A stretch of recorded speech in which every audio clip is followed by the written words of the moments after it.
Bismillah. Assalamualaikum warahmatullahi wabarakatuh.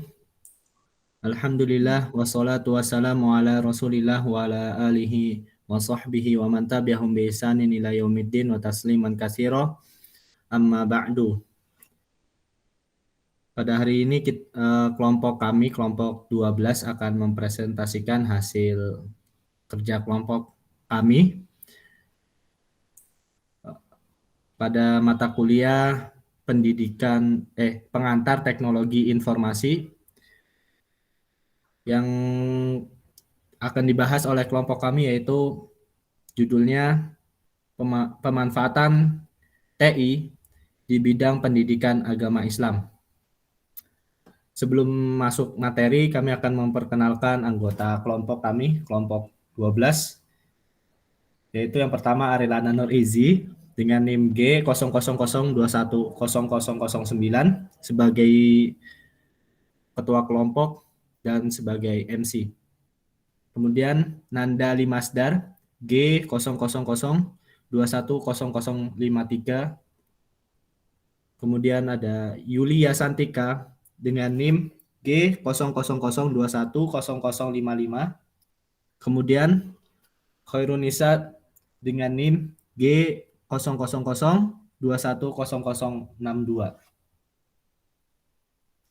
Materi pembahasan.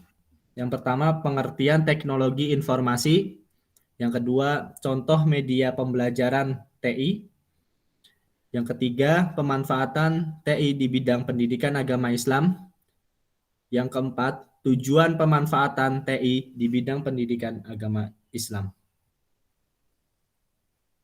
Yang pertama, pengertian teknologi informasi. Teknologi informasi adalah suatu teknologi yang digunakan untuk mengolah data.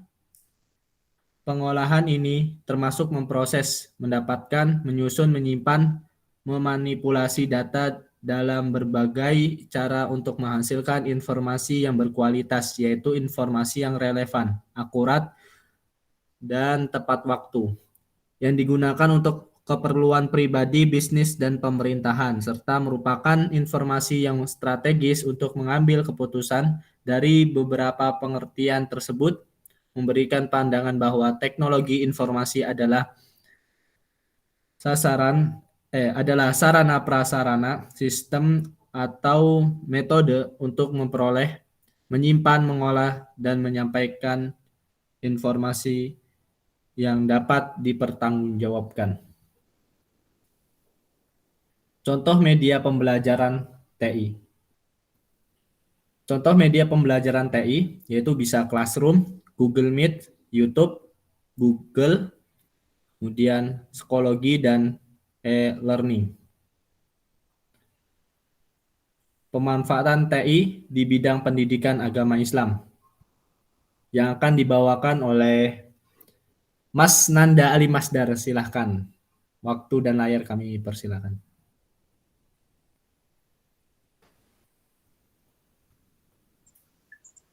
Bismillahirrahmanirrahim. Yang kedua, pemanfaatan teknologi. Teknologi dapat menjadi alat mewujudkan tujuan pendidikan, yakni teknologi pendidikan atau TP. Pembelajaran online tidak hanya memindah proses tatap muka menggunakan aplikasi digital dengan disertai tugas-tugas yang menumpuk. Ilmu teknologi pendidikan mendesain sistem agar pembelajaran online menjadi efektif dengan mempertimbangkan tujuan pendidikan secara khusus. Pembelajaran daring harus menjadi bagian dari semua pembelajaran, meskipun hanya sebagai komplemen. Intinya, supaya guru membiasakan mengajar online, memperlakukan sistem belajar online yang mendadak, membuat sebagian besar pendidik kaget.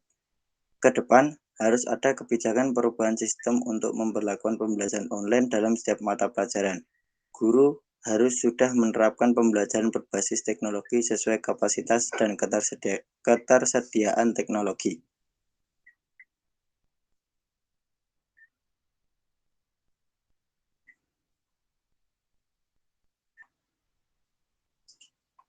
Ketimpangan infrastruktur digital antara kota besar dan daerah harus dijembatani dengan kebijakan teknologi afirmasi untuk daerah yang kekurangan. Akses internet harus diperluas dan kapasitas bandwidth-nya juga harus ditingkatkan. Sistem pendidikan kita harus siap melakukan lompatan untuk melakukan transformasi pembelajaran daring bagi semua siswa dan oleh semua guru. Kita memasuki era baru untuk membangun kreativitas, mengasah skill siswa, dan meningkatkan kualitas diri dengan perubahan sistem, cara pandang, dan pola interaksi kita dengan teknologi.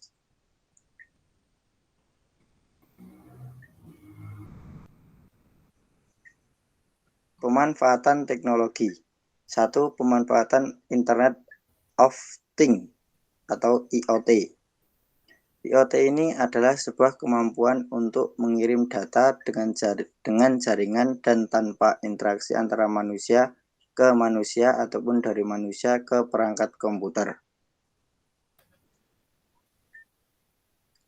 Contoh konkret dari penerapan IoT di sebuah institut pendidikan, khususnya pendidikan agama Islam, adalah penggunaan sidik jari untuk sistem presensi. Menggunakan sensor yang ada, seorang dosen atau mahasiswa dapat dikenali hanya dengan menempelkan salah satu jari pada sensor. Sistem presensi dengan metode sidik jari merupakan hal yang sangat efisien, di mana selain laporan lengkap, data presensi pun sulit untuk ditiru. Kemudian pemanfaatan teknologi yang kedua akan disampaikan oleh Mbak Yulia. Waktu dan layar kami persilahkan. Baik, yang kedua adalah penerapan Big Data. Big Data merupakan teknologi informasi yang memungkinkan untuk mengolah, menyimpan, dan kemudian menganalisis data dalam berbagai macam format atau bentuk. Contoh dari penerapan Big Data pada bidang pendidikan secara umum adalah Big Data Analytic. Big Data Analytic ini dapat digunakan untuk menganalisis secara real time pengalaman mahasiswa yang bisa dihasilkan dari kegiatan mahasiswa, seperti registrasi perkuliahan, pembayaran, partisipasi di kelas, belajar online, dan penilaian. Meskipun secara umum, namun Big Data Analytic dapat diterapkan pada bidang pendidikan agama Islam. Yang ketiga adalah penerapan Artificial Intelligence.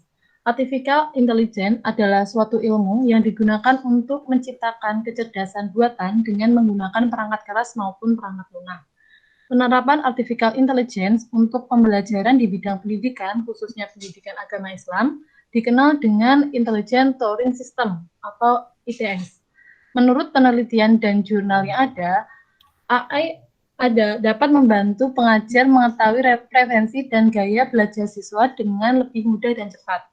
Selain itu, penerapan Artificial Intelligence dapat digunakan untuk memberikan rekomendasi kepada guru tentang cara pengajaran terbaik untuk memperluas materi pembelajaran yang ada dalam sistem manajemen pembelajaran LMS untuk mengakomodasi lebih banyak siswa dengan gaya belajar yang beda.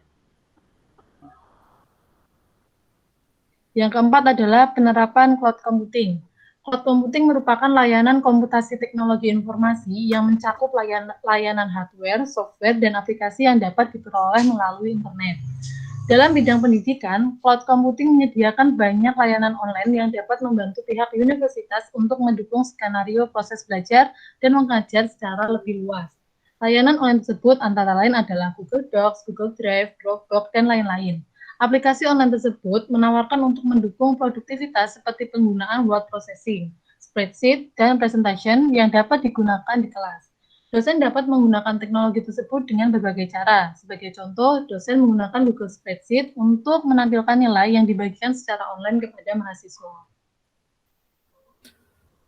Kemudian tujuan pemanfaatan TI di bidang pendidikan agama Islam akan dibawakan oleh Mbak Khairunisa. Waktu dan layar kami persilahkan.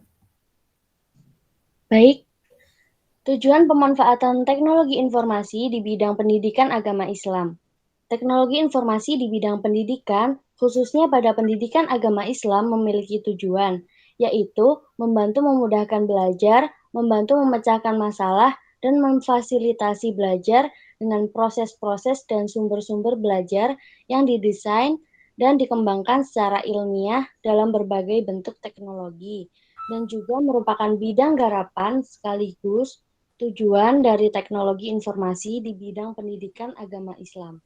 Ini berarti bahwa teknologi informasi memiliki peran yang besar terhadap peningkatan kualitas proses pembelajaran dan hasilnya.